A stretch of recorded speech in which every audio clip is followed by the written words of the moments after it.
Hello, this is Julie again with another quick tutorial to answer a question asked at the MTC Toots Yahoo group. The question was, how do I mail a card that is very bulky, too thick for a standard envelope? So I checked the template maker, and they have this design that allows you to enter in first your units, and then the width, length, and height, and create either a PDF or an SVG file. So I selected 1 inch for my units, the width being this measurement here. I entered the sizes for an A2 size card of 5.5 inches, the length being this measurement, 4.25, and the height being the thickness that I want. So I entered a height of 1/4 inch. I didn't change any of the overlap or margins or rounded corners. You can select those if you want. Now when I click SVG to create an SVG file, and then I click on, I wonder if I click on download. I'll click on create. I end up with an SVG file, but it's not the right size. I'm going to go ahead and save this by right clicking and save as.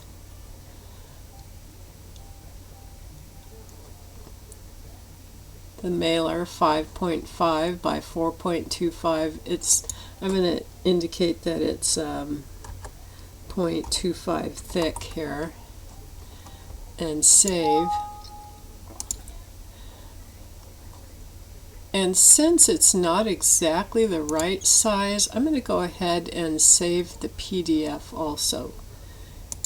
So I click on create, and you see how much bigger this PDF file is. So I'm going to right click on it and save as, and add the 0.25 in there, and click on save. So now I have the PDF and the SVG, and I'll show you why I saved both of those. Now I open Make the Cut, and I import the PDF file.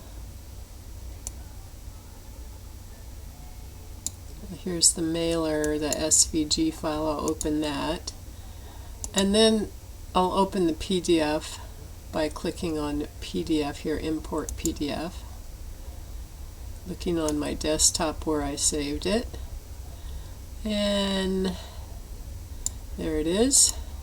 So I'll bring that in. I want to show you the difference in the way these files look. First of all, you see that the PDF imports with all solid lines. If you were to cut these lines, they would all cut and your envelope would fall apart. So it'd be necessary to make adjustments in this file in order to be able to use it. We'd break it and we'd send these score lines to their own layers, and then you could choose to score them with an embossing tool, or you could change them to score lines or dash lines. But you'll notice that the SVG file has the dash lines already, which makes it a much nicer file to work with. I imported the PDF file for the purpose of determining the measurements that I need this to be. A scaled vector file, scalable vector file, which is what, or scalable vector graphic, that's what SVG stands for, can be resized to any size and it won't lose any of its qualities. But we need to know what size to make it. So when I click this, I see that it's 12 inches wide. So all I need to do is select the scalable vector graphic and enter 12 in the width and enter.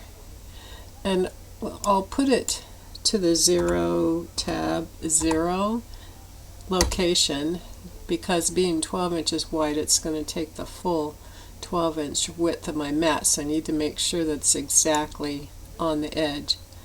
And I'll leave this here just for a bit so we can examine this design over here. Now if I cut this as is, it would work just fine. I don't need to do anything else because it would work. The only thing that I notice here is that this line is much longer than this line. Otherwise, they're pretty much the same. So I'm going to break this by clicking on the break icon down here just to find out how wide is that line. The width is 1.5286. So I'm going to get the line here and I'm going to change it 1.5286 and press enter.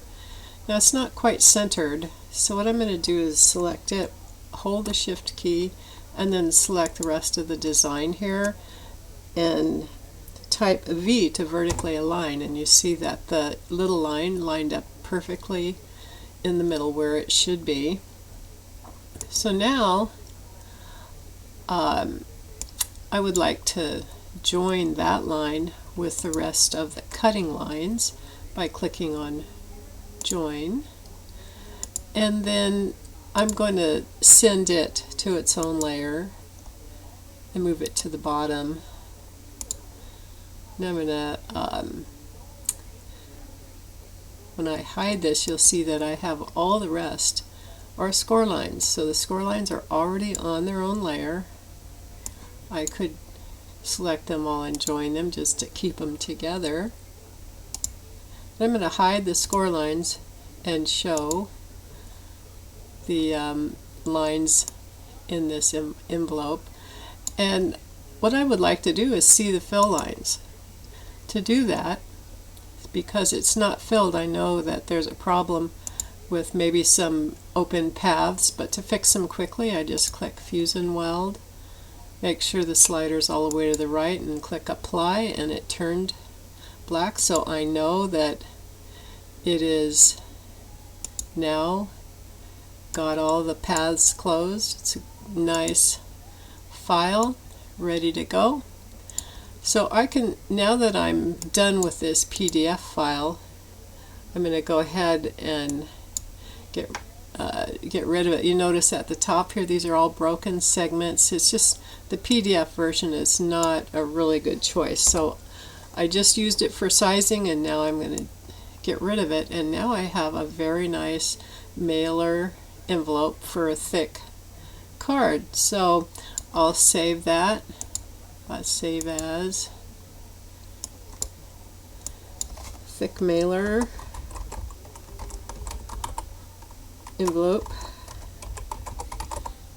and save. Now I can select all by clicking on this arrow, and I can export as SVG, and it'll be the proper size this time.